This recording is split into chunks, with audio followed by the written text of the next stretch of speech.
Irmãos de camisa, espero que todos estejam bem, né, de certa forma. Digo isso porque eu imagino como esteja a cabeça de todo mundo. A minha não está diferente. Mas esse canal aqui eu utilizo para compartilhar, né, os meus pensamentos e de certa forma desabafar. Então, preciso falar. Sei que tem muita gente que nem está mais assistindo o conteúdo do Botafogo, mas se você está aqui, eu peço que assista até o final. Não tenho coragem de pedir para se inscrever porque não tem essa cara de pau, não tem. Mas assiste até o final porque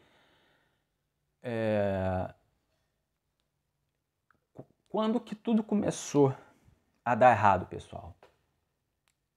Sabe quando tudo começou a dar errado? Quando lá atrás os jogadores do Botafogo, como crianças mimadas, pediram a cabeça do Bruno Lage. Se reuniram, né, com a diretoria do Botafogo e com o argumento de que não estavam se adaptando, né, não estavam entendendo muito a filosofia de trabalho dele, eles boicotaram o técnico. Eu vi um vídeo, né, eu vi esse vídeo já lá atrás e até comentei que eu comentei que eu tinha ficado com pena, com dó do Bruno Lage. Eu não lembro agora contra qual foi o adversário, mas o jogo termina, aí os jogadores vão se cumprimentar e o Bruno Lage ele fica de escanteio assim, ninguém fala com o cara. E logo depois ele é demitido, aí tudo vem à tona como que foi, né? Porque eles boicotaram, né? Boicotaram o Bruno Lage. Só que com o Bruno Lage, o Botafogo ele tinha um poder de reação. Ele cometeu alguns erros, errou em alguns momentos, mas tinha poder de reação. O Botafogo conseguiu uma virada contra o Internacional, fazendo o melhor segundo tempo dessa temporada. O Botafogo começou perdendo por 1-0, aí no segundo tempo o Botafogo jogou o melhor segundo tempo dessa temporada. Muita bola naquele jogo. 3-1. 3-1 Botafogo. Era com o Bruno Lage. O Botafogo venceu por 4-1, a maior goleada, né, nesse campeonato foi com o Bruno Lage também. O Botafogo tomou um empate, né, estava vencendo por 1-0. O Curitiba empatou em 1-1 e depois o Botafogo foi buscar o resultado. 4-1 Botafogo. O Botafogo venceu o Bahia 3-0, né, mais uma goleada.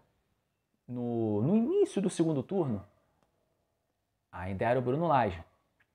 Mas aí os jogadores fazem isso, né, assumem para ser responsabilidade. Segundo eles eram suficientes para levar esse título, né, para ir até o final, tanto que eles que apoiam a manutenção do Lúcio Flávio à frente do trabalho. E aí tudo começa a desandar de vez. E aí aquela história que a gente já sabe, né?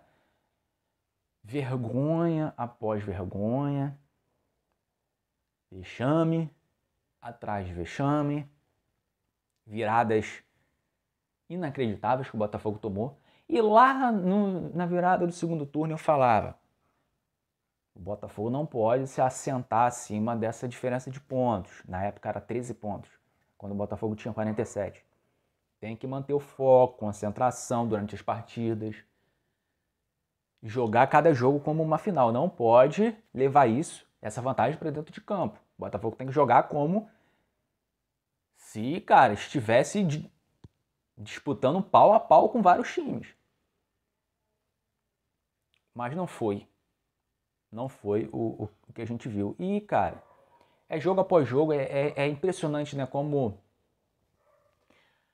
são os mesmos erros que são cometidos. Entra técnico, sai técnico, entra técnico, sai técnico. E os mesmos gols que o Botafogo toma no final do jogo. Foi assim contra Palmeiras, Grêmio, Bragantino, Fortaleza, agora contra o Santos.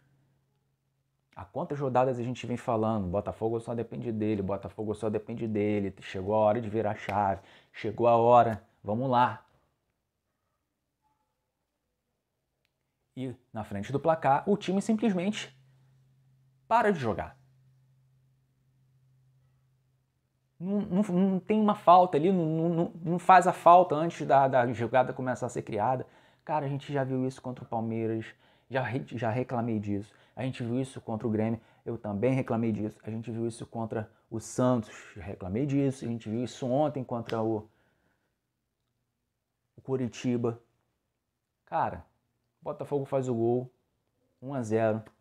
Ali a gente ainda tem um flash de esperança. Sai a bola, o Coritiba começa a trocar passe. E eu não vou falar da arbitragem aqui. Me recuso a falar que foi culpa da arbitragem, que o juiz deu 10 minutos de acréscimo. Eu não tenho essa coragem, pessoal. Baseado em tudo que a gente tem visto, não vou entrar nesse mérito. E aí, ninguém para a jogada, ninguém faz a falta, ninguém chega firme, ninguém chega duro, ninguém dá no meio de outro jogador.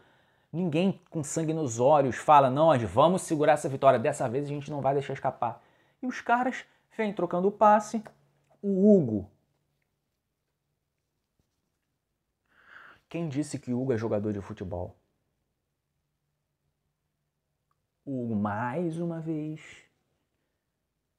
marca a distância. Fica longe, muito longe do jogador.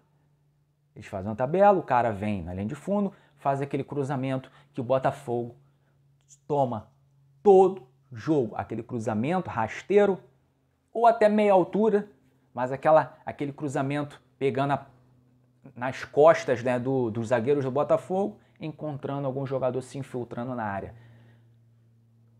Quantos gols o Botafogo já tomou assim e toma gol assim toda hora e ninguém corrige esse posicionamento? E aí é uma falha assim, coletiva da zaga toda, né? São zagueiros que deixam essa bola atravessar a área, né? É o lateral que deixa o cara livre para fazer esse cruzamento, o Hugo fica completamente perdido no lance, né? E aí vale falar, né, que enquanto estava 3 zagueiros, ele já errou, o técnico já errou em colocar o Bastos, deveria ter colocado o Sampaio. O Bastos ontem entrou, foi um desastre. E eu falei que o esquema deveria ser 3-5-2, eu falei no pré-jogo, 3-5-2. Ele colocou 3-5-2 exatamente com os jogadores que eu falei, porém com o Bastos, né? Eu tinha falado que seria o Sampaio. E o Bastos entra perdido em uma outra rotação, uma outra sintonia, completamente desconectado com o jogo. E o Botafogo já quase toma gol por culpa dele nesse jogo. E aí ele muda e bota o Tietchan na lateral direita, tira um zagueiro e coloca o Hugo na lateral esquerda. Aquele esquema falido, 4-3-3, né? Que as piores partidas do Botafogo no ano foram nesse 4-3-3.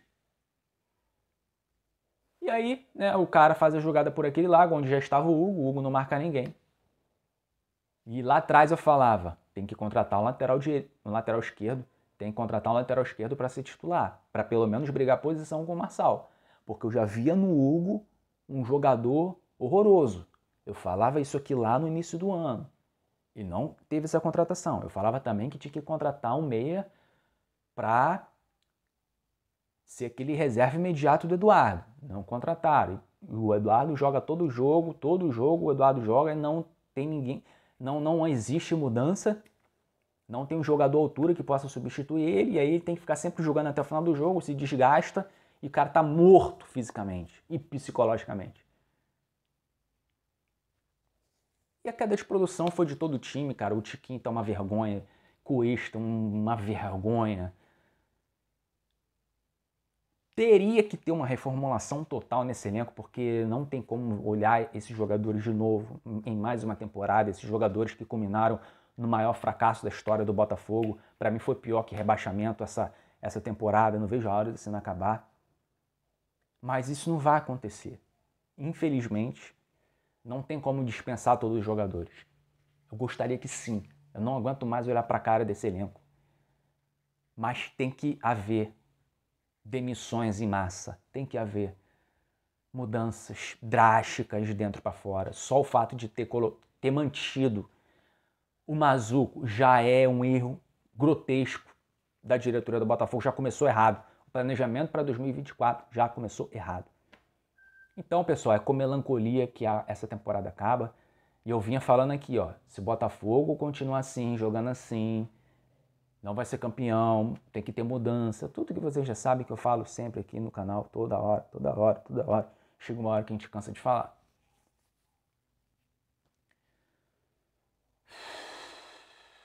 Então é de forma melancólica, cara, e corre risco também de não entrar nem na fase de grupos, né?